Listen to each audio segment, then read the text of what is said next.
Sparky Cross. Hi, my name is Anna. And I'm Peyton. And today, what are we doing today? Today, we are back with another comeback reaction. This time, it's been quite a fast turnaround. Yeah. And we'll be watching Treasure's first comeback, I Love You. 사랑해. 사랑해. So, there's not much more to say. We've both watched the teaser. Let's go. Yeah.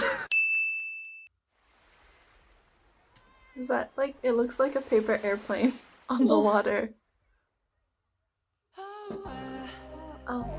In the teaser, I heard it and I was like, I think I'm gonna like this song. It seems like an angsty I love you. Or not. Not? This is different from the teaser. The hearts on their shirts look like a Comme des Garçons play shirt. A what? The CDG play. Ah.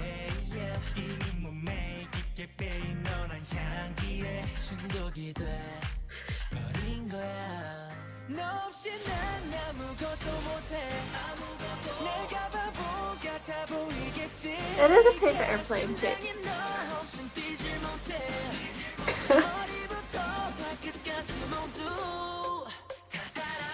Oh, wait. What? What? The background is really, really cool, but I couldn't comment on it because of this music change. What? This has just been a lot of unexpected twists. Oh. Ooh. See, this background, the instrumental doesn't sound like a whole freaking extra drum kit set. So, what?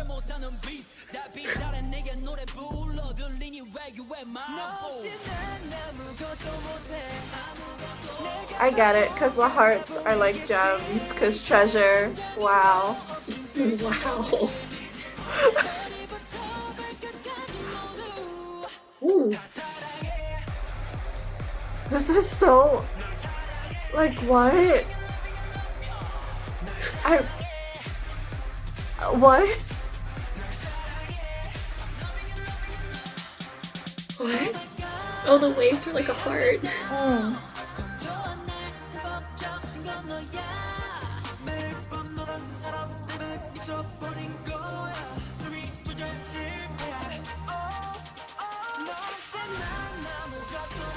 Is the music like symbolic of how when they're dancing in water?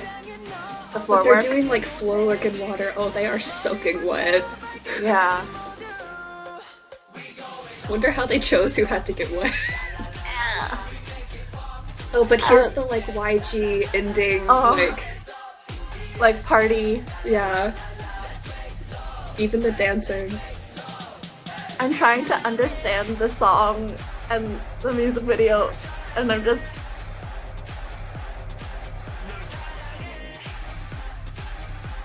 Is it like It's a really cool dance. comparing love, the feeling of being in love, to like water, it's the girl. ocean, where it's like smooth? I feel like I just went through a bunch of different like shock moments where I was really expecting one thing from the teaser, and then it like changed right as the right as they started singing, and I was like, okay, and then the chorus happened, and I was like, what?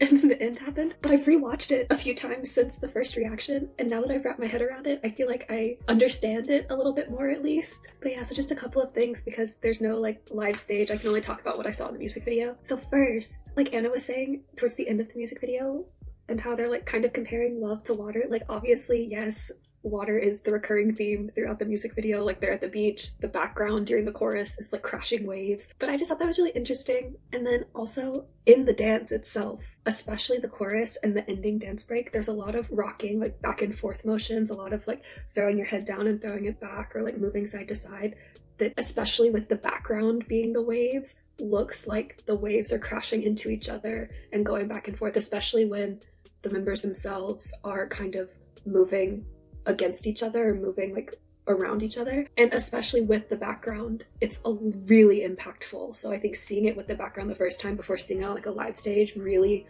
solidifies that, so that even when you watch it in a live stage later without the CGI background, I think you'll still get that sort of feeling from it. And then one thing that really stuck out to me was that jazz slide to the floor with the water, when some of the members are on a platform and they're actually going in the water because the water splashes around them, and it's like they're becoming the waves, like they're so overcome with this emotion. Ugh, I don't even know how to describe it. It was just really like a very impactful moment, and I really, really liked it. And then the last thing, I still just am a little confused though, because like the song itself is talking about all of these really intense emotions and like the waves that are crashing and all of this stuff, but then one of the other motifs from the dance is a finger heart. And like that's such an innocent gesture. Honestly, that like contrast between the finger heart and the like intensity of the song just, I feel like, perfectly captures the confusion in my mind of the contrast between like the youngest members are still 15, but they're singing this like song about really intense love, and I feel like that moment where they're just like finger hearts really captures that. So yeah, overall I really liked it, but I'm a little confused. Anna's turn. So before I start my comments, I just want to say what you just said about like the finger heart and how you're kind of confused by that. It made me think of something and how it relates to my comments that I wrote down, so I'll come back to it. I will reference it. But just starting from the beginning, I guess starting with the first verse, it just starts out with their voices, which are very sweet, sort of innocent way that they're singing, and it's just this guitar line that's playing and like clap sounds, and then a little bit into it they add a bass. And then starting in the pre-chorus, they add all the synth sounds, and then it does that typical EDM song thing where it goes like da da da da da da da da da da da da, and then the chorus happens, and I was so confused by the chorus because it's so dark compared to like the first verse, and the second verse, which is like the rap section, is also in that similar sort of dark territory. When that first happened, I immediately thought of how when we reacted to their debut, Boy, the similar thing happened. We were so shook when the chorus happened because it was so different from what we were expecting, and it like took more of like a darker sort of ooh what's happening turn. And now I'm just wondering, I know this is only their second like title track, but like is this gonna be a signature thing for their songs for a little while? Like is this their brand? But also talking about the sort of darker sections, in the rap section that happens, there's this line that's happening in the background and it goes like da da da da da da da da, or whatever, something like that, and it's like very sort of echoey, reverby, and I'm kind of into it. I was kind of into it because in the beginning it happens, and then the second half of the rap section it goes up an octave, so it like gives a sort of similar but a little bit different effect. But I'm still confused why there was like this whole extra drum kit, like not even a drum kit, just surrounded by drums when there's like not really drums happening. What? Oh. But moving on, now finally referencing sort of what Peyton had mentioned and I said I was going to call back to, like obviously they're comparing love to water, and just to add on top of what you were saying, I was thinking like, oh, the gentle still water is kind of like how in love it can be very sweet and calming, and that's like the first verse and the pre-chorus where it's like very sweet sort of bright EDM song that I was talking about, but then the chorus is like the more darker section where love can be like the big waves for water, and it's like kind of daunting and overwhelming. So I was like, they're showing the different sides of love, so it's not as confusing why there's a finger heart in the dance. Yeah, I think that's all I really had to say. TLDR, Treasure is back very quickly for their first comeback after debut with their song I Love You, 사랑해. And even though it really took us by surprise at every moment of the song, we both really enjoyed it. So I think the bright moments are more like my typical style that I listen to, but I'm very intrigued by like the dark changes. But that being said, if you enjoyed this video, enjoyed Treasure and their first comeback, and are excited to see what else they do in the future, then please leave a like, comment, subscribe, turn on your notification bell, ding ding ding, and bye!